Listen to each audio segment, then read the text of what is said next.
जैसे कि आप देखोगे कि लास्ट ईयर 2022 में जी सिर्फ अल्बर्टा में more than 74,000 accident happened. You don't understand what happened, like you know like these things happen but I am okay, you ji know? Ji But after some time, after few days to few weeks, आपको दर्द आना start होता है, जैसे कि neck pain हो गया, कि बैक पेन हो गया, जी। कि कभी कभी दांतों में भी पेन होता है, जबाड़े दे कभी विच कभी या jaw। हेडेक होता है, जी।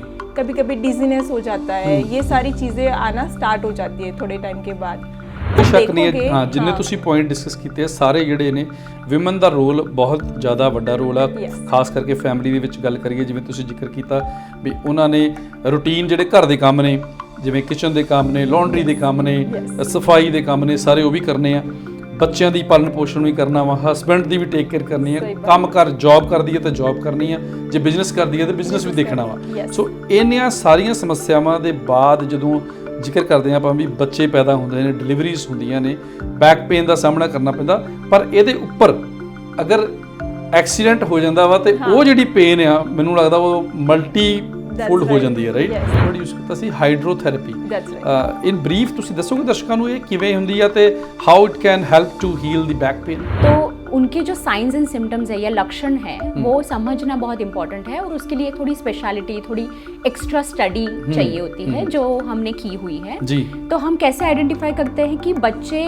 खेल कूद में कम पड़ जाते हैं या फिर घर के बाहर नहीं जाना चाहते घर में रह के टीवी के आगे बैठना चाहते हैं सेडेंटरी वर्क मतलब ज़्यादा हिलना फिरना नहीं है वीडियो गेम्स में लगे रहते हैं आजकल के बच्चे या फ़ोन में लगे रहते हैं तो वो ज़्यादा बढ़ जाता है अगर उनको कोई किसी भी टाइप की इंजरी और या डिसफंक्शन या बॉडीली प्रॉब्लम्स हैं उनके हेल्थ रिलेटेड प्रॉब्लम इधर वहाँ से चालू होते हैं या उसकी वजह से बढ़ सकते हैं जो उनके डेली रूटीन एक्टिविटी है वो सोते नहीं है अच्छे से खाना पीना कम कर देते हैं या वाहियात खा सकते हैं अगर वो सो नहीं रहे हैं गुस्सा दिखा रहे हैं जी जी उनका गुस्सा ये उनका पेन होता है ये जो पैटर्न है उनके क्योंकि अपने बॉडी के 5 सेंसेशंस होते हैं as a neuro physiotherapist growth and development हमारी जैसे ब्रेन की डेवलपमेंट होती है वैसे वैसे अपना शरीर भी बढ़ता है तो पहले 4 साल जो है वो बहुत क्रिटिकल है कि बच्चा कैसे डेवलप हो रहा है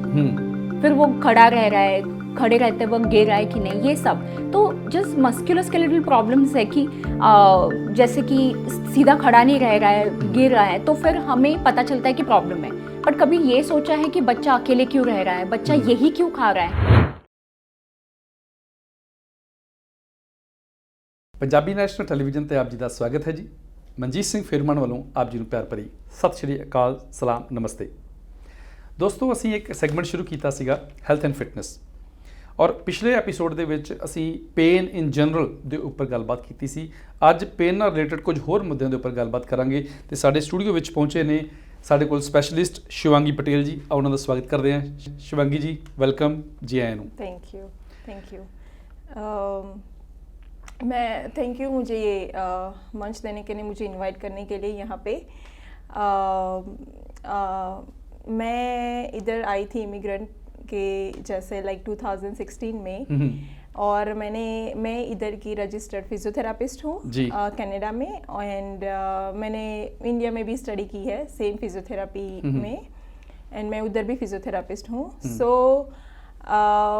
या यही है सफ़र मेरा जी जी और मैं दस दवां दर्शकों ਨੂੰ ਕਿ milestone physio and wellness clinic ਦੇ ਨਾਲ ਇਹਨਾਂ ਦਾ ਤਾਲੁਕਾਤ ਹੈਗਾ ਵਾ ਸਬੰਧ ਹੈਗਾ ਵਾ ਜਿਹੜਾ ਕਿ 6007 ਮਿਲਵਰਸ ਰੋਡ ਸਾਊਥ ਐਡਮਿੰਟਨ ਦੇ ਵਿੱਚ ਸਥਿਤ ਹੈਗਾ ਵਾ ਤੇ ਅਗਰ ਤੁਹਾਨੂੰ ਕਿਸੇ ਵੀ ਤਰ੍ਹਾਂ ਦੀ ਇਨਕੁਆਇਰੀ ਹੋਵੇ ਕੋਈ ਕੁਐਸਚਨ ਹੋਵੇ ਤੁਸੀਂ ਇਹਨਾਂ ਨਾਲ ਅਪਾਇੰਟਮੈਂਟ ਬੁੱਕ ਕਰਨੀ ਹੋਵੇ ਤਾਂ ਤੁਸੀਂ 5878750640 ਤੇ ਸੰਪਰਕ ਕਰ ਸਕਦੇ ਜੇ ਜਾਂ ਇਹਨਾਂ ਦੀ ਵੈਬਸਾਈਟ ਦੇ ਥਰੂ ਵੀ ਸੰਪਰਕ ਕਰ ਸਕਦੇ ਜੇ ਤੁਸੀਂ ਆਪਣੀ ਇੰਟਰੋਡਕਸ਼ਨ ਦਿੱਤੀ ਵੀ ਤੁਸੀਂ ਇੰਡੀਆ ਦੇ ਵਿੱਚ ਫਿਜ਼ੀਓਥੈਰੇਪਿਸਟ ਦੀ ਸਟੱਡੀ ਮੁਕੰਮਲ ਕੀਤੀ ਉੱਥੇ ਥੋੜ੍ਹਾ ਜਿਹਾ ਐਕਸਪੀਰੀਅੰਸ ਸੀਗਾ ਫਿਰ ਤੁਸੀਂ ਕੈਨੇਡਾ ਵਿੱਚ ਵੀ ਥੋੜ੍ਹਾ ਤਜਰਬਾ ਲਿਆ ਸੋ ਮੈਨੂੰ ਇਹ ਦੱਸੋ ਕਿ ਅੱਜ ਖਾਸ ਇਸ ਪ੍ਰੋਗਰਾਮ ਦੇ ਵਿੱਚ ਕਿਸ ਟੌਪਿਕ ਉੱਪਰ ਗੱਲਬਾਤ ਕਰਨ ਜਾ ਰਹੇ ਆਪਾਂ सो मैं आज मोटर व्हीकल एक्सीडेंट के बारे में बात करना चाह रही हूँ जी क्योंकि ये बहुत बड़ी समस्या है अभी के लिए जैसे कि आप देखोगे कि लास्ट ईयर 2022 में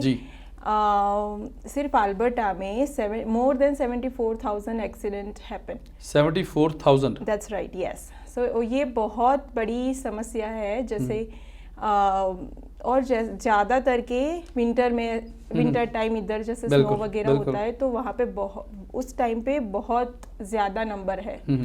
सो उस रिलेटेड मुझे इसलिए बात करनी है कि उस रिलेटेड हम एज अ फिजियोथेरापिस्ट मैं क्या क्या हेल्प कर सकती हूँ. जी, वाकई जिवें तुसीं जिक्र किया कि जिहड़ा मोटर व्हीकल एक्सीडेंट्स होंदे ने बहुत वड्डी समस्या वा, खास करके उन्होंने सूबਿਆਂ ਦੇ ਵਿੱਚ ਜਿੱਥੇ ਕਿ ਸਨੋ ਬਹੁਤ ਜ਼ਿਆਦਾ ਪੈਂਦੀ ਹੈ. ਔਰ ਅਗਰ ਆਪਾਂ ਅਲਬਰਟਾ ਦੀ ਗੱਲ ਕਰੀਏ, ਐਡਮਿੰਟਨ, ਕੈਲਗਰੀ ਜਾਂ ਹੋਰ ਸ਼ਹਿਰਾਂ ਦੀ, ਤੇ ਇਹਨਾਂ ਦੇ ਵਿੱਚ ਮੈਨੂੰ ਲੱਗਦਾ ਵੀ 7 ਮਹੀਨੇ ਲਗਭਗ 6-7 ਮਹੀਨੇ, ਜਿਹੜਾ 8 ਮਹੀਨੇ ਵੀ ਹੋ ਜਾਂਦਾ ਕਈ ਵਾਰੀ, ਇੰਨੀ ਸਨੋ ਜਿਹੜੀ ਆ ਪਈ ਰਹਿੰਦੀ ਆ. ਵੈਸੇ ਤੇ ਐਕਸੀਡੈਂਟ ਸ਼ਬਦ ਨਾ ਹੀ ਮਾੜਾ ਵਾ, ਪਰ ਜਦੋਂ ਐਕਸੀਡੈਂਟ ਹੁੰਦਾ ਵਾ ਤੇ ਉਸ ਨੂੰ ਟਾਲਣ ਦੀ ਕੋਸ਼ਿਸ਼ ਜਿਹੜੀ ਆ ਕੀਤੀ ਜਾ ਸਕਦੀ ਆ. ਪਰ ਐਕਸੀਡੈਂਟ ਹੁੰਦਾ ਵਾ ਤੇ ਉਹਦੇ ਨਾਲ ਕੋਈ ਨਾ ਕੋਈ ਇੰਜਰੀ, ਕੋਈ ਨਾ ਕੋਈ ਨੁਕਸਾਨ ਹੋਣਾ ਲਾਜ਼ਮੀ ਹੁੰਦਾ ਵਾ. ਤੁਸੀਂ ਨੰਬਰ ਬਹੁਤ ਵੱਡਾ ਦੱਸਿਆ. ਇੰਨੇ ਵੱਡੇ ਨੰਬਰ ਦੇ ਵਿੱਚ ਐਕਸੀਡੈਂਟ ਹੁੰਦੇ ਨੇ, ਲਾਜ਼ਮੀ ਹੈ ਕਿ ਇੰਜਰੀਜ਼ ਵੀ ਹੁੰਦੀਆਂ ਹੋਣਗੀਆਂ. ਸੋ ਕਿਸ ਤਰ੍ਹਾਂ ਦੀਆਂ ਇੰਜਰੀਜ਼ ਨਾਰਮਲੀ ਤੁਹਾਡੇ ਦੇਖਣ ਵਿੱਚ ਆਉਂਦੀਆਂ ਨੇ ਜਦੋਂ ਮੋਟਰ ਵਹੀਕਲ ਐਕਸੀਡੈਂਟ ਦੇ ਕੇਸ ਆਉਂਦੇ ਆ? ਜੀ, सो जब भी एक्सीडेंट होता है तो होता क्या है कि थोड़े टाइम के लिए कभी कभी ना दर्द नहीं होता, पेन नहीं होता, ऐसे लगता है कि चलो मैं ठीक हूँ, एक्सीडेंट हुआ बट मैं ठीक हूँ, राइट. ਪੰਜਾਬੀ ਚ ਕਹਿੰਦੇ ਹੁੰਦੇ ਵੀ ਤੱਤੇ ਤੱਤੇ ਘਾਹ ਕਈ ਵਾਰੀ ਪਤਾ ਨਹੀਂ ਲੱਗਦਾ, ਰਾਈਟ. ਵੀ immediately you don't understand what happened, right. Yes, yes. So you don't understand what happened, like you know like this things happen but I am okay, जी जी. But after some time, after few days to few weeks आपको दर्द आना start होता है. जैसे कि neck pain हो गया, कि बैक पेन हो गया, कि कभी कभी दांतों में भी पेन होता है, कभी कभी हेडेक होता है, कभी कभी डिजीनेस हो जाता है. ये सारी चीज़ें आना स्टार्ट हो जाती है थोड़े टाइम के बाद. सो तभी आपको लगता है कि ठीक है, अभी मुझे डॉक्टर के पास जाना चाहिए, अभी कुछ हुआ ऐसा लगता है, राइट. सो उसके बाद जब भी आपको पता चलता है तब तक थोड़ा ज़्यादा बढ़ गया होता है. सो मैं यही रिक्वेस्ट करना चाहती हूँ दर्शकों को कि जैसे ही एक्सीडेंट हो वैसे तुरंत हेल्प लीजिए, फिजियोथेरापिस्ट के पास जाइए, अपना चेकअप करवाइए कि क्या क्या हुआ है, क्या क्या नहीं. भले ही पेन हो या ना हो, हम चेक करते हैं कि क्या क्या इंजरीज हुई है, नेक में हुआ है, बैक में हुआ है. बहुत सारी इंजरीज होती है, जैसे कि दिमाग की भी हो जाती है कभी इंजरीज. वेस्टिबुलर इंजरी होती है, जैसे कि बैलेंस इश्यू होने लगता है, कि फिर चक्कर जैसे आते हैं, राइट. हेडेक रहता है. फिर दांतों का जड़ों का इश्यू होता है जिसको बोलता है कि TMJ पेन. सो उसके लिए भी फिजियोथेरापी चाहिए. उसके लिए उसमें भी हम हेल्प कर सकते हैं. कभी कभी मेन इश्यू होता है कि नेक पेन, बैक पेन, जी, राइट. और वो भी वही जो मैंने आपको बताया कि वो बाद में पता चलता है, राइट. सो वो सारी चीज़ें हम पहले ही देख सकते हैं कि क्या क्या इंजर हुआ है. सो उसकी ट्रीटमेंट जल्द से जल्द स्टार्ट कर सकते हैं. जी.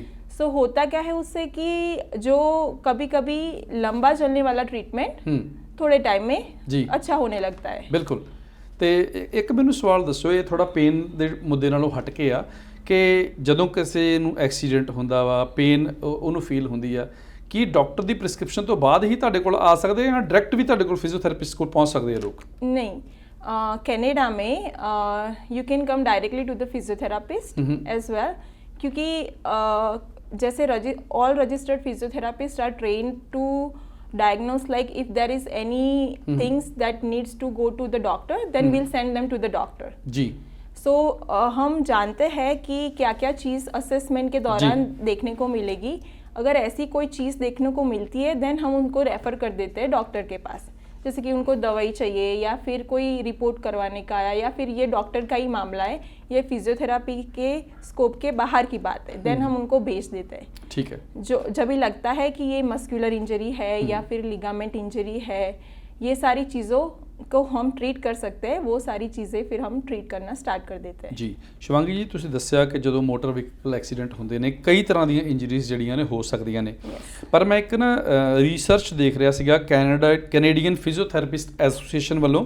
ਉਹ ਕਹਿੰਦੇ ਵੀ back pain is the most reported pain condition in Canada, and 1 in every 4 Canadians has suffered with the back pain every 3 months. Yes. ਸੋ ਏਡੀ ਵੱਡੀ ਸਮੱਸਿਆ ਹੈਗੀ ਆ ਤੇ ਕਿਉਂ ਨਾ ਅੱਜ ਆਪਾਂ ਲੋਅਰ ਬੈਕ ਪੇਨ ਤੇ ਗੱਲ ਕਰ ਲਈਏ। ਸ਼ੋਰ ਸੋ ਮੈਨੂੰ ਇਹ ਦੱਸੋ ਵੀ ਲੋਅਰ ਬੈਕ ਪੇਨ ਵੈਸੇ ਤੇ ਇਨ ਜਨਰਲ ਐਂਡ ਅਗਰ ਖਾਸ ਕਰਕੇ ਆਪਾਂ ਵਿਮਨ ਦੀ ਗੱਲ ਕਰੀਏ, ਫੀਮੇਲ ਦੀ ਗੱਲ ਕਰੀਏ, ਤੇ ਕਿੰਨਾ ਕੁ ਪ੍ਰਭਾਵਿਤ ਕਰ ਸਕਦੀ ਆ ਉਹਨਾਂ ਦੀ ਰੈਗੂਲਰ ਜਿਹੜੀ ਰੂਟੀਨ ਲਾਈਫ ਹੁੰਦੀ ਹੈ? जी सो क्या होता है कि बैक पेन वो बहुत बड़ी कैटेगरी है।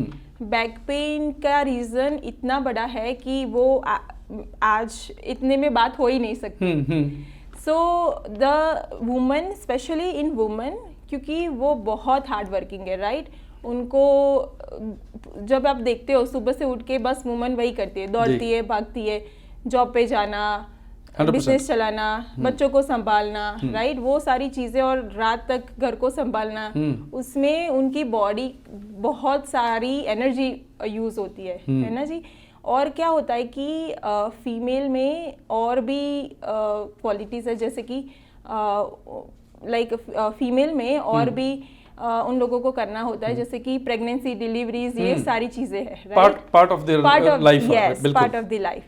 सो उसमें उन लोगों के बॉडी ही ऐसी बनी है कि उनके जो मांसपेशियां होती है, जैसे कि लोअर बैक की, स्टमक की, उसका खींचा होता है, जैसे कि प्रेगनेंसी में, राइट? और जैसे ही डिलीवरी होती है तब उसका खींचा वो अपने आप बॉडी रिकवर होने में उसको वापस से उसकी जगह पे मांसपेशियों को रखती है जी।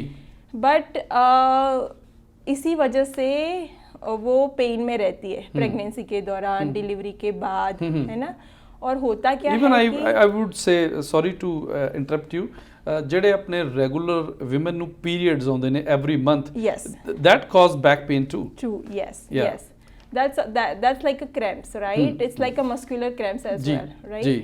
So वही चीज़ है कि बहुत सारी चीज़ों में से निकलना पड़ता है वुमन को, कि वो सारी चीज़ों, वो सारा स्ट्रेस उसको ले जाता है बैक पेन पे, राइट? कोई शक नहीं है। हाँ, जिन्ने तुसी पॉइंट डिस्कस ਕੀਤੇ ਆ ਸਾਰੇ ਜਿਹੜੇ ਨੇ ਵਿਮਨ ਦਾ ਰੋਲ ਬਹੁਤ ਜ਼ਿਆਦਾ ਵੱਡਾ ਰੋਲ ਆ, ਖਾਸ ਕਰਕੇ ਫੈਮਿਲੀ ਦੇ ਵਿੱਚ ਗੱਲ ਕਰੀਏ, ਜਿਵੇਂ ਤੁਸੀਂ ਜ਼ਿਕਰ ਕੀਤਾ ਵੀ ਉਹਨਾਂ ਨੇ ਰੂਟੀਨ ਜਿਹੜੇ ਘਰ ਦੇ ਕੰਮ ਨੇ, ਜਿਵੇਂ ਕਿਚਨ ਦੇ ਕੰਮ ਨੇ, ਲਾਂਡਰੀ ਦੇ ਕੰਮ ਨੇ, ਸਫਾਈ ਦੇ ਕੰਮ ਨੇ, ਸਾਰੇ ਉਹ ਵੀ ਕਰਨੇ ਆ, ਬੱਚਿਆਂ ਦੀ ਪਾਲਣ ਪੋਸ਼ਣ ਵੀ ਕਰਨਾ ਵਾ, ਹਸਬੈਂਡ ਦੀ ਵੀ ਟੇਕ ਕੇਅਰ ਕਰਨੀ ਹੈ, ਕੰਮ ਕਰ ਜੌਬ ਕਰਦੀ ਹੈ ਤਾਂ ਜੌਬ ਕਰਨੀ ਹੈ, ਜੇ ਬਿਜ਼ਨਸ ਕਰਦੀ ਹੈ ਤਾਂ ਬਿਜ਼ਨਸ ਵੀ ਦੇਖਣਾ ਵਾ। ਸੋ ਇੰਨੀਆਂ ਸਾਰੀਆਂ ਸਮੱਸਿਆਵਾਂ ਦੇ ਬਾਅਦ ਜਦੋਂ ਜ਼ਿਕਰ ਕਰਦੇ ਹਾਂ ਆਪਾਂ ਵੀ ਬੱਚੇ ਪੈਦਾ ਹੁੰਦੇ ਨੇ, ਡਿਲੀਵਰੀਜ਼ ਹੁੰਦੀਆਂ ਨੇ, ਬੈਕ ਪੇਨ ਦਾ ਸਾਹਮਣਾ ਕਰਨਾ ਪੈਂਦਾ, ਪਰ ਇਹਦੇ ਉੱਪਰ ਅਗਰ ਐਕਸੀਡੈਂਟ ਹੋ ਜਾਂਦਾ ਵਾ ਤੇ ਉਹ ਜਿਹੜੀ ਪੇਨ ਆ ਮੈਨੂੰ ਲੱਗਦਾ ਉਹ ਮਲਟੀ ਫੁੱਲ ਹੋ ਜਾਂਦੀ ਹੈ, ਰਾਈਟ? ਸੋ ਉਸ ਪੇਨ ਨੂੰ ਹੈਂਡਲ ਕਰਨ ਦੇ ਲਈ ਤੁਹਾਡੇ ਕਲੀਨਿਕ ਦੇ ਵਿੱਚ ट्रीटमेंट सिस्टम ਜਿਹੜਾ ਵਾ ਉਹ ਕਿਵੇਂ ਹੈਗਾ ਵਾ, ਇਹਦੀ ਰੈਮੇਡੀ ਕੀ ਪੋਸੀबिलिटी ਹੈ? सो हमारे clinic milestone physio and wellness clinic में हम बहुत तरीके से हम उनको ट्रीट कर सकते हैं, मोटर व्हीकल एक्सीडेंट को, बैक पेन को, और कई सारे पेन्स को, क्योंकि हम थोड़ा अलग तरीके से ट्रीट करते हैं मोटर व्हीकल एक्सीडेंट पेशेंट को। जैसे हमारे पास है हाइड्रोथेरेपी, राइट? हमारे पास है एक्यूपंचरिस्ट, जो हम उनको रेकमेंड करते हैं एक्यूपंचरिस्ट को जब भी उनको ज़रूरत हो। हमारे पास है थेरापी, लाइक क्वालिफाइड फिजियोथेरापिस्ट है जो वेस्टिबुलर इश्यू में ट्रीट कर सकते हैं, जो TMJ के इश्यू में ट्रीट कर सकते हैं, जो उन लोगों को अगर लाइक पेल्विक पेन हो गया कि लोअर बैक पेन हो गया, उसके लिए ट्रीट कर सकते हैं, राइट? सो थोड़ा हटके है ट्रीटमेंट हमारा, ना कि हमारा ट्रीटमेंट सीमित नहीं है इलेक्ट्रोथेरापी तक, एक्सरसाइज थेरापी तक। हाँ, उससे भी बाहर जाके हम ट्रीट करते हैं। जैसे कि आप एग्जांपल मान लो कि आप जैसे रेस्टोरेंट में गए, जैसे कि $20 में आपको एक मील मिला, राइट? बट अगर वही चीज़ अगर आपको $20 में आपको स्टार्टर भी मिले, आपको डेजर्ट भी मिले, you know, so all package, so you can get everything in at one place. So जैसे कि हमारे पास मसाज थेरापिस्ट है, हमारे पास एक्यूपंचरिस्ट है, हमारे पास साइकोलॉजिकल हेल्थ है, क्योंकि मोटर व्हीकल एक्सीडेंट में कभी कभी ज़रूरत पड़ती है 100%। सो वो सारा पैकेज, यस, सो वो सारा पैकेज है milestone physio and wellness clinic में। ਨਾ ਦੈਟਸ ਵੰਡਰਫੁਲ। ਤੁਸੀਂ ਜਿਹੜੀਆਂ ਟ੍ਰੀਟਮੈਂਟਸ ਕੀਤੀਆਂ, ਜ਼ਿਕਰ ਇਹਦੇ ਵਿੱਚ ਇੱਕ ਤੁਸੀਂ ਵਰਡ ਯੂਜ਼ ਕੀਤਾ ਸੀ ਹਾਈਡਰੋਥੈਰੇਪੀ। ਇਨ ਬਰੀਫ ਤੁਸੀਂ ਦੱਸੋਗੇ ਦਰਸ਼ਕਾਂ ਨੂੰ ਇਹ ਕਿਵੇਂ ਹੁੰਦੀ ਆ ਤੇ how it can help to heal the back pain? Sure. So hydrotherapy basically it's like a full body immersion technique. जी, सो उसमें होता है कि आपका बॉडी पूरा पानी के अंदर है और पानी में उस तरह से वो वेव्स शुरू होते हैं जिससे मसल पूरे रिलैक्स हो जाते हैं। सो बैक पेन में कैसे होता है कि ऑलवेज कॉम्बिनेशन होता है कि कई मसल टाइट है, कई मसल वीक है। जी। सो जो टाइट मसल है उनको रिलैक्स करना होता है, राइट। सो उसके लिए hydrotherapy is one of the option. So उन लोगों को रिलैक्स करते हैं, पूरा फिजिकल बॉडी रिलैक्स होता है। जैसे कि आपने मानो कि मसल रिलैक्सेंट ले लियो, ऐसे कैसे रिलैक्स हो जाते हो वैसे मेंटली भी रिलैक्सेशन मिलता है जब भी आप हाइड्रोथेरापी में से बाहर निकलते हो। सो बहुत सारे फायदे उनको, अनगिनत फायदे हैं। नहीं बिल्कुल जी, अगर ਤੁਸੀਂ ਰੱਬ ਨਾ ਕਰੇ ਮੋਟਰ ਵਹੀਕਲ ਐਕਸੀਡੈਂਟ ਦੇ ਸ਼ਿਕਾਰ ਹੋ ਜੇ, ਕਿਸੇ ਤਰ੍ਹਾਂ ਦੀ ਵੀ ਇੰਜਰੀ ਨਾਲ ਜੂਝ ਰਹੇ ਜੇ, ਖਾਸ ਕਰਕੇ ਬੈਕ ਪੇਨ ਇੰਜਰੀ, ਤੇ ਤੁਸੀਂ milestone physiotherapy and wellness clinic ਨੂੰ ਸੰਪਰਕ ਕਰ ਸਕਦੇ ਜੇ। ਇਹਨਾਂ ਦਾ ਐਡਰੈਸ ਹੈਗਾ ਜੀ 6007 ਮਿਲਵੁਡਸ ਰੋਡ ਸਾਊਥ ਐਡਮਿੰਟਨ, ਤੇ ਇਹਨਾਂ ਦਾ ਫੋਨ ਨੰਬਰ ਹੈਗਾ ਜੀ 5878750640, ਤੇ ਤੁਸੀਂ ਇਹਨਾਂ ਦੀ ਵੈਬਸਾਈਟ ਤੇ ਵੀ ਇਹਨਾਂ ਨੂੰ ਸੰਪਰਕ ਕਰ ਸਕਦੇ। ਵੈਬਸਾਈਟ ਦਾ ਐਡਰੈਸ ਦੱਸ ਦਿਓ ਜੀ। हमारा वेबसाइट है info@milestonphysio.ca। शिवांगी जी, बहुत अच्छा लगा तुसी साडे स्टूडियो विच आए और अज खास करके बैक पेन और वो भी खास करके फीमेल्स दियाँ क्योंकि डिफरेंट थोड़ियां जिहा इशूज़ होंदे आ, समस्यावां होंदियां ने।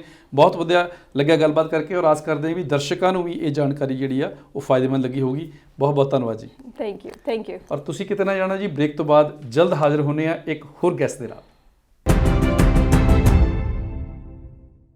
प्रोग्राम एडमिंटन डायरी के सैकेंड हाफ ਦੇ ਵਿੱਚ ਆਪ ਜੀ ਦਾ ਸਵਾਗਤ ਹੈ ਜੀ। ਇਸ ਹਿੱਸੇ ਦੇ ਵਿੱਚ ਸਾਡੇ ਨਾਲ ਐਕਸਪਰਟ ਦੇ ਤੌਰ ਤੇ ਜੁੜੇ ਨੇ ਪ੍ਰਾਂਜਲੀ ਖੇਰਮੋੜੇ ਜੀ, ਜਿਹੜੇ ਕਿ ਫਿਜ਼ੀਓਥੈਰੇਪਿਸਟ ਨੇ milestone physio and wellness clinic ਤੋਂ। ਔਰ ਨਾਲ ਦੇ ਨਾਲ ਤੁਹਾਨੂੰ ਮੈਂ ਦੱਸ ਦਵਾਂ ਕਿ ਇਹ ਵਾਈਸ ਪ੍ਰੈਜ਼ੀਡੈਂਟ ਵੀ ਹੈਗੇ ਨੇ ਇੱਕ ਨਾਨ ਪ੍ਰੋਫਿਟ ਆਰਗੇਨਾਈਜੇਸ਼ਨ ਜਿਸ ਦਾ ਨਾਮ ਹੈਗਾ ਔਟਿਜ਼ਮ ਟੂਡੇ ਕੈਨੇਡਾ। ਸੋ ਆਓ ਜੀ ਇਹਨਾਂ ਦਾ ਸਵਾਗਤ ਕਰਦੇ ਹਾਂ ਤੇ ਫਿਰ ਗੱਲਬਾਤ ਕਰਦੇ ਹਾਂ। ਵੈਲਕਮ ਟੂ ਦੀ ਸ਼ੋ ਜੀ। नमस्ते, सत श्री अकाल। पंजाबी नेशनल टेलीविज़न को और उनके दर्शकों को मेरा प्यार भरा नमस्कार। ਤੇ ਲਾਸਟ ਟਾਈਮ ਜਿਹੜੀ ਗੱਲਬਾਤ ਹੋਈ ਸੀ ਦਰਸ਼ਕਾਂ ਨੇ ਬਹੁਤ ਪਸੰਦ ਕੀਤੀ, ਤੇ ਮੈਨੂੰ ਇਹ ਦੱਸੋ ਕਿ ਅੱਜ ਦੇ ਇਸ ਪ੍ਰੋਗਰਾਮ ਦੇ ਵਿੱਚ ਅਸੀਂ ਕਿਸ ਟੌਪਿਕ ਤੇ ਗੱਲਬਾਤ ਕਰਾਂਗੇ ਜੀ। बच्चे मन के सच्चे। क्या बात है, क्या बात है। सो बिल्कुल तुसी क्योंकि ऑटिज़म ਜਿਹੜੀ ਆਰਗੇਨਾਈਜੇਸ਼ਨ ਹੈਗੀ ऑटिज़म टुडे कैनेडा ਉਹਦੇ ਨਾਲ ਵੀ ਕੰਮ ਕਰ ਰਹੇ ਜੇ। ਸੋ ਡੈਫੀਨੇਟਲੀ ਤੁਹਾਡਾ ਜਿਹੜਾ ਏਰੀਆ ਆਫ ਵਰਕ ਤਾਂ ਬਹੁਤ ਆ, ਪਰ ਮੈਨੂੰ ਲੱਗਦਾ ਵੀ ਬੱਚਿਆਂ ਨਾਲ ਤੁਹਾਡਾ ਖਾਸ ਲਗਾਵ ਹੈਗਾ ਵਾ। ਤੇ ਮੈਨੂੰ ਇਹ ਦੱਸੋ ਕਿ ਬੱਚੇ ਤੇ ਤੁਸੀਂ ਕਹਿ ਦਿੱਤਾ, ਬੱਚਿਆਂ ਨਾਲ ਰਿਲੇਟਡ ਜਿਹੜੀਆਂ ਇੰਜਰੀਜ਼ ਵਗੈਰਾ ਹੁੰਦੀਆਂ ਨੇ, ਪੇਨਸ ਹੁੰਦੀਆਂ ਨੇ, ਕਿੱਦਾਂ ਦੀਆਂ ਹੁੰਦੀਆਂ ਨੇ, ਇਹ ਦੱਸੋ। एक्चुअली क्यों, इसका आंसर मैं पहले करना चाहती हूँ कि क्यों बच्चों के बारे में मुझे इतना लगाव है, या मेरा डेडिकेशन ऑफ प्रैक्टिस, या मैं ज़्यादा प्रैक्टिस इसमें करना चाहती हूँ। बिकॉज बच्चे 1/3 ऑफ द पॉपुलेशन है वर्ल्ड का, 100%, बट वही हमारा फ्यूचर है। सो इस फ्यूचर को अगर अच्छा और आगे बढ़ाना है और अच्छी डायरेक्शन में लेके जाना है तो फिजियोथेरेपी का रोल बहुत इम्पॉर्टेंट है। कैसे? क्योंकि पेन जो है बच्चों की लैंग्वेज डिफरेंट होती है, वो हमारे जैसे बात नहीं कर पाते, एक्सप्लेन नहीं कर पाते। हाँ, और वो बता नहीं पाएंगे कि क्या चल रहा है उनकी बॉडी में। तो उनके जो साइंस एंड सिम्टम्स है या लक्षण है वो समझना बहुत इंपॉर्टेंट है, और उसके लिए थोड़ी स्पेशलिटी, थोड़ी एक्स्ट्रा स्टडी चाहिए होती है जो हमने की हुई है। तो हम कैसे आइडेंटिफाई करते हैं कि बच्चे खेल कूद में कम पड़ जाते हैं, या फिर घर के बाहर नहीं जाना चाहते, घर में रह के टीवी के आगे बैठना चाहते हैं, सेडेंटरी वर्क, मतलब ज़्यादा हिलना फिरना नहीं है, वीडियो गेम्स में लगे रहते हैं आजकल के बच्चे, या फ़ोन में लगे रहते हैं। तो वो ज़्यादा बढ़ जाता है अगर उनको कोई किसी भी टाइप की इंजरी और या डिसफंक्शन या बॉडीली प्रॉब्लम्स हैं, उनके हेल्थ रिलेटेड प्रॉब्लम इधर वहाँ से चालू होते हैं या उसकी वजह से बढ़ सकते हैं। जो उनके डेली रूटीन एक्टिविटी है, वो सोते नहीं है अच्छे से, खाना पीना कम कर देते हैं या वाहियात खा सकते हैं। तो ये सब है जो हेल्थ रिलेटेड प्रॉब्लम्स हैं, और ये हम आइडेंटिफाई करते हैं हम जब हमारे पास ऐसे पॉपुलेशन आती है या बच्चे हमारे पास आते हैं, तब एज ए फ्रेंडली जेस्चर से हमें एक आर्ट है वो फिजियोथेरेपी की, उनसे कैसे बात किया जाए, कि उनको कैसे आइडेंटिफाई कर, उनको खिलाते हैं हम। हमारे बड़ा सा क्लिनिक है, उस पूरे क्लिनिक में हम उनको स्पोर्ट्स काइंड ऑफ ट्रेनिंग देते हैं पहले जी। कि खेल कूद में हम देखते हैं कि किस तरीके से वो इन्वॉल्वमेंट दिखा रहे हैं। अगर या गिरना पड़ना है, कभी कभी सिर पे चोट लग सकती है जो पेरेंट्स को हम बताते नहीं है, अपने मम्मी पापा को बताएंगे तो और चाटे पड़ेंगे, तो इसीलिए वो बताते नहीं है, बट हमें पता चल जाता है उनके ओवरऑल पैटर्न की वो किस तरीके से यूज कर रहे हैं। अगर वो सो नहीं रहे हैं, गुस्सा दिखा रहे हैं, जी। उनका गुस्सा ये उनका पेन होता है जी। तो ऐसे बहुत सारे सिम्टम्स हमें समझना बहुत इजी हो जाता है एज अ प्रोफेशनल, क्योंकि इतने सालों की पढ़ाई के बाद उनको समझना और उनको आइडेंटिफाई करना, और उसको पूरा मेजरमेंट होती है, उसके प्रॉपर स्केल्स हैं, तो उसकी तरफ से ध्यान दे के फिर हम उनको मदद करते हैं। ਪ੍ਰਾਂਜਲੀ ਜੀ, ਜਿਵੇਂ ਆਪਾਂ ਡਿਸਕਸ ਕੀਤਾ ਸੀਗਾ ਵੀ ਤੁਹਾਨੂੰ ਆਲਮੋਸਟ 15 ਇਅਰਸ ਦਾ ਐਕਸਪੀਰੀਅੰਸ ਹੈਗਾ ਵਾ in field of physiotherapy and wellness, ਤੇ ਨਾਲ ਦੇ ਨਾਲ ਤੁਸੀਂ ਇਹ ਵੀ ਜ਼ਿਕਰ ਕੀਤਾ ਵੀ ਤੁਸੀਂ ਆਟਿਜ਼ਮ ਟੁਡੇ ਕੈਨੇਡਾ ਦੇ ਨਾਲ ਜੁੜੇ ਜੇ। ਸੋ ਜਿਹੜੇ ਬੱਚੇ ਆਟਿਜ਼ਮ ਦਾ ਸ਼ਿਕਾਰ ਹੁੰਦੇ ਨੇ ਉਹਨਾਂ ਨਾਲ ਵੀ ਕੰਮ ਕਰਨ ਦਾ ਤੁਹਾਨੂੰ ਤਜਰਬਾ ਹੈਗਾ। ਸੋ ਜਦੋਂ ਬੱਚੇ ਤੁਹਾਡੇ ਕੋਲ ਆਉਂਦੇ ਨੇ, ਤੁਹਾਨੂੰ ਇਸ ਗੱਲ ਦਾ ਇਲਮ ਕਿਵੇਂ ਹੁੰਦਾ ਵਾ, ਤੁਹਾਨੂੰ ਪਤਾ ਕਿਵੇਂ ਲੱਗਦਾ ਵਾ ਕਿ ਬੱਚੇ ਜਿਹੜੇ ਨੇ ਕਿਸ ਤਰ੍ਹਾਂ ਦੀ ਪੇਨ ਨਾਲ ਗੁਜ਼ਰ ਰਹੇ? ਕਿਉਂਕਿ ਜਿਵੇਂ ਤੁਸੀਂ ਜ਼ਿਕਰ ਕੀਤਾ ਵੀ ਪੇਨ ਫਿਜ਼ੀਕਲ ਵੀ ਹੋ ਸਕਦੀ ਆ, ਮੈਂਟਲ ਵੀ ਹੋ ਸਕਦੀ, ਇਮੋਸ਼ਨਲ ਵੀ ਹੋ ਸਕਦੀ ਆ। ਸੋ ਉਹ ਤੁਹਾਨੂੰ ਫਿਰ ਡਾਇਗਨੋਸ ਕਰਨ ਦੇ ਵਿੱਚ ਕਿਹੜੀਆਂ ਸਟ੍ਰੈਟਜੀਜ਼ ਅਪਣਾਉਣੀਆਂ ਪੈਂਦੀਆਂ ਨੇ ਤੇ ਕਿੰਨਾ ਕੁ ਸੌਖਾ ਹੁੰਦਾ ਤੁਹਾਡੇ ਲਈ? जी, तो जैसे कि मेरा एक्सपीरियंस मैं बताती हूँ। मेरी स्टडी और एकेडमिक्स में न्यूरो फिजियोथेरेपिस्ट हूँ मैं। सो ब्रेन रिलेटेड और स्पाइनल कॉर्ड या बॉडी कैसे फंक्शन करती है वो मुझे समझ में आता है जी। उसमें 2 ब्रांचेस होते हैं कि एक बड़ों की ब्रांच होती है और बच्चों की ब्रांच होती है। उसमें मेरा एक्सटेंसिव एक्सपीरियंस है जहाँ पे मैंने बहुत काम किया, टीम के साथ काम किया। डॉक्टर्स थे उस टीम में, ऑर्थोटिक्स थे या फिर ऑक्यूपेशनल थेरेपिस्ट, एजुकेशनल असिस्टेंट, तो सारे लोग हम साथ में काम करते थे to make them feel comfortable. उनको बच्चों को कंफर्टेबल फील कराना ये भी आर्ट है जी, जो हमारे पास है। और सिर्फ उनको मसल रिलेटेड प्रॉब्लम नहीं हो सकते, कभी कभी उनको थकावट लगती है, उनके लंग्स या फिर हार्ट फंक्शन प्रॉपरली काम नहीं कर रहे होते, या कंडीशनिंग हम उसको कहते हैं कि स्पोर्ट्स में हम उनको कंडीशन कराते हैं ना।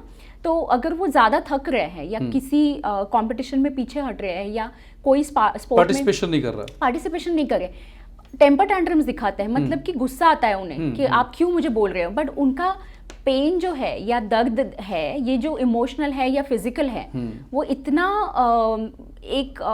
एक दूसरे के साथ है, ब्लेंड हो चुका है कि हम उसको सेपरेट नहीं कर सकते। हम बच्चों को ओवरऑल ट्रीटमेंट देते हैं कि उनको बढ़ावा देते हैं, उनको मोटिवेट करते हैं कि ये चीज़ किस तरीके से आप की जा सकती हैं। आपकी पार्टिसिपेशन इन द स्पोर्ट्स या फिर डे टू डे एक्टिविटीज़, अगर उनको पढ़ाई करना पसंद है मगर पोस्चर उनका ख़राब है, वो ऐसे डेस्क पे भी एकदम स्लाउच होके बैठ रहे हैं, उनका स्पाइन ठीक नहीं है, तो ऑब्वियसली वो स्पाइन भी टेढ़ा हो सकता है। तो पूरा हेड टू टो हमें उनको असेस करना पड़ता है, और जिस तरीके से वो बात कर रहे हैं हमसे या फिर बात नहीं कर रहे तो हर एक चीज़ के जो लक्षण हैं वो हम आइडेंटिफाई करके उनको एक प्रॉपर ट्रीटमेंट दे सकते हैं। So cardio respiratory, neurological, sports training, everything together, and मैंने उसमें सर्टिफिकेशंस किए हुए हैं। ਪ੍ਰਾਂਜਲੀ ਜੀ, ਜਦੋਂ ਆਪਾਂ ਬੱਚਿਆਂ ਦੀ ਗੱਲ ਕਰਦੇ ਹਾਂ ਤਾਂ ਬੱਚਿਆਂ ਦੇ ਨਾ ਏਜ ਗਰੁੱਪ ਬਹੁਤ ਡਿਫਰੈਂਟ ਹੁੰਦੇ ਨੇ। ਤੁਸੀਂ ਨਿਊਲੀ ਬੌਰਨ ਬੇਬੀ ਦੀ ਗੱਲ ਕਰ ਸਕਦੇ ਜੀ, ਕਿਉਂਕਿ ਉਹਨਾਂ 'ਚ ਵੀ ਹੋ ਸਕਦਾ ਕੁਝ ਬਾਈ ਬਰਥ ਪ੍ਰੋਬਲਮਸ ਹੋਣ, ਰਾਈਟ। ਫਿਰ ਜਿਹੜੇ ਟੌਡਲਰ ਵਗੈਰਾ ਬੱਚੇ ਆ ਜਾਂਦੇ ਆ, ਉਸ ਤੋਂ ਵੱਡੇ ਜਿਹੜੇ ਬੱਚੇ ਆ ਜਾਂਦੇ ਆ, ਜਾਂ ਈਵਨ ਟੀਨੇਜਰਸ ਆ ਜਾਂਦੇ ਆ।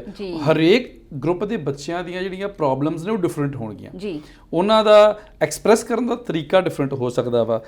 ਜਿਵੇਂ ਸਪੋਜ਼ ਤੁਸੀਂ ਪੋਸਚਰ ਰਿਲੇਟਡ ਗੱਲਬਾਤ ਕੀਤੀ ਆ, ਬਿਹੇਵੀਅਰ ਨਾਲ ਰਿਲੇਟਡ ਗੱਲਬਾਤ ਹੋ ਸਕਦੀ ਆ। ਅਗਰ ਸਾਈਕੋਲੋਜੀਕਲੀ ਦੇਖੀਏ ਤੇ ਗਰੋਥ ਐਂਡ ਡਿਵੈਲਪਮੈਂਟ ਨਾਲ ਰਿਲੇਟਡ ਜਦੋਂ ਬੱਚੇ ਟੀਨ ਏਜ ਵਿੱਚ ਐਂਟਰ ਕਰਦੇ ਨੇ, ਉਹਨਾਂ ਦੇ ਕੋਈ ਡਿਫਰੈਂਟ ਇਸ਼ੂਜ਼ ਹੁੰਦੇ ਨੇ। ਸੋ ਇਹ ਜਦੋਂ ਸਾਰੀਆਂ ਗੱਲਾਂ ਬਾਤਾਂ ਆਪਾਂ ਅਸੈਸ ਕਰਦੇ ਹਾਂ, ਪੇਨ ਦੀ ਗੱਲ ਖਾਸ ਕਰਕੇ ਗੱਲਬਾਤ ਆਉਂਦੀ ਆ, ਤੇ ਉਸ ਪੇਨ ਨੂੰ ਫਿਰ ਟਰੀਟ ਕਰਨਾ ਤੁਹਾਡੇ ਲਈ ਕਿੱਡੀ ਕੁ ਵੱਡੀ ਚੈਲੰਜ ਹੁੰਦਾ ਵਾ, ਔਰ ਫਿਰ ਕਿਹੜੀ ਸਟ੍ਰੈਟਜੀ ਤੁਸੀਂ ਯੂਜ਼ ਕਰਦੇ ਜੀ ਉਸ ਟ੍ਰੀਟਮੈਂਟ ਦੇ ਲਈ?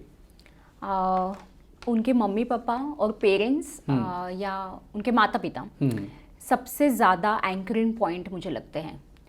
पहले तो उनको आइडेंटिफाई करो कि कुछ प्रॉब्लम है, एग्जिस्ट करती है, क्योंकि वो एक्सेप्टेंस में बहुत प्रॉब्लम हो जाती है। कितने सारे मम्मी पापा मेरे पास आते हैं और कहते हैं कि मेरे बच्चे को कोई प्रॉब्लम नहीं है, बट हमें दिख रही होती है। जी जी जी। या फिर किसी और को दिख रही होती है। कभी कभी ग्रैंड पेरेंट्स बोलते हैं कि दादी दादा बोलते हैं कि कुछ ठीक नहीं लग रहा मुझे, तो पहले बच्चा, हाँ जी, तो आइडेंटिफाई करना बहुत, और एक्सेप्ट करना कि मेरे बच्चे में कुछ प्रॉब्लम है कि नहीं। अगर नहीं भी है तो व्हाई नॉट कि एक प्रोफेशनल को जाके दिखाए और पूछे कि पक्का प्रॉब्लम नहीं है ना। ये तो पहले बड़ी बात है।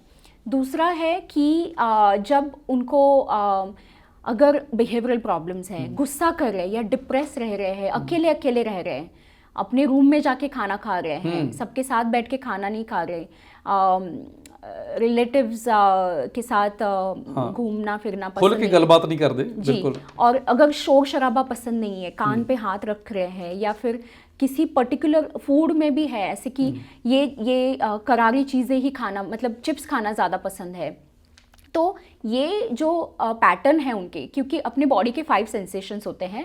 As a neuro physiotherapist, growth and development हमारी जैसे ब्रेन की डेवलपमेंट होती है, वैसे वैसे अपना शरीर भी बढ़ता है, डेवलपमेंट होती है, बिल्कुल। तो पहले 4 साल जो है वो बहुत क्रिटिकल है कि बच्चा कैसे डेवलप हो रहा है, फिर वो खड़ा रह रहा है, खड़े रहते वक्त गिर रहा है कि नहीं, ये सब।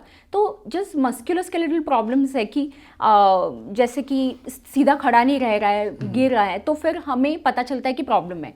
पर कभी ये सोचा है कि बच्चा अकेले क्यों रह रहा है, बच्चा यही क्यों खा रहा है, दूसरी चीज़ें अच्छी हेल्दी चीज़ें क्यों नहीं खा रहा, या सो क्यों नहीं रहा, और हमेशा ऐसे जिद क्यों कर रहा है कि मम्मी पापा के साथ सोना है जी, तो जी. ये कोई तो प्रॉब्लम है। हाँ, कोई डर हो सकता बच्चे के मन दे विच जी। और ये हमें पता चलता है कि psychology and neurology is very much blend together. अगर एक्सट्रीम जब बहुत ज़्यादा हमारे हाथ के बाहर केसेस जाते हैं तब हम साइकोलॉजिस्ट को रेफर करते हैं, but as a neuro physiotherapist हमें पता होता है कि कौन सी एज में कितना बिहेवियरल चेंज इंसान में आना चाहिए, किस तरीके से बच्चे ने बात करनी चाहिए, ये सब हमें पता चल जाता है। सो इसीलिए acceptance is very important I feel. And बच्चों को एक ट्रीटमेंट में पता नहीं चलता, कभी कभी हमें उनको डीपली ऑब्जर्व करना पड़ता है। 2-3 बारी तो आके हम घुलना मिलना होता है हमारे क्लिनिक में, और फिर हमें पता चलता है। ਉਹਨੂੰ ਈਜ਼ੀ ਫੀਲ ਕਰਾਉਣਾ ਜ਼ਰੂਰੀ ਹੈ, ਪਹਿਲਾਂ ਵੀ ਕੰਫਰਟੇਬਲ ਹੋਵੇ ਤੁਹਾਡੇ ਨਾਲ, ਆਪਣੀ ਪ੍ਰੋਬਲਮ ਸ਼ੇਅਰ ਕਰੇ, only then you can diagnose and do the treatment. जी। तो sorry to interrupt you, but जैसे कि सेरिब्रल पॉल्सी है, जैसे कि बच्चे मतलब ब्रेन के कोई भी डिफेक्ट से ही पैदा होते हैं। तो सरप्राइजिंग फैक्ट बताऊं कि प्रीनेटल जब वुमेन प्रेग्नेंट होती है वहाँ से भी चीज़ें इधर उधर होना चालू हो सकती हैं, उसको डिसफंक्शन कहते हैं। हम उसको डिजीज नहीं कहते, बट कहीं तो वो प्रॉपर डायरेक्शन में नहीं जा रहा है, कहीं आड़ा टेढ़ा जा रहा है। तो ग्रोथ एंड डेवलपमेंट वुम में ही, मतलब मदर के शरीर में ही बच्चे की डेवलपमेंट चालू हो जाती है। अगर वहाँ से ही कुछ डिफेक्ट्स आ रहे हैं, तो जैसे कि सेरिब्रल पॉल्सी है या अदर ऑटिज्म है जैसे कि, तो ये न्यूरो बिहेवियरल प्रॉब्लम है कि जैसे कि बिहेवियरल स्ट्रैटेजी में कि एक ही चीज़ें बार बार करना, या कुछ चीज़ें बिल्कुल नहीं करना, कुछ चीज़ें बिल्कुल पसंद नहीं होना, किसी भी चीज़ का इजीली डर लगना, तो ये सारी चीज़ें हमें पता चलती है। और बच्चों में बहुत सारे ऐसे स्पाइन डिफेक्ट्स भी हो सकते हैं। तो इतने सारे डायग्नोस्टिक क्राइटेरियाज हैं और इतने सारे प्रॉब्लम्स हैं कि हमें सारे प्रॉब्लम्स का एक जड़ तक जाना होता है, और उसकी एक प्रॉपर ट्रीटमेंट स्ट्रैटेजी है हमारे पास। ਬਿਲਕੁਲ, ਜਿਵੇਂ ਤੁਸੀਂ ਜ਼ਿਕਰ ਕਰ ਰਹੇ ਸੀਗੇ ਹੁਣੇ ਕਿ ਕਈ ਵਾਰੀ ਵੋਮ ਦੇ ਵਿੱਚ ਹੀ ਪ੍ਰੀਨੇਟਲ ਟਾਈਮ ਦੇ ਵਿੱਚ ਹੀ ਪ੍ਰੋਬਲਮਸ ਹੋ ਜਾਂਦੀਆਂ।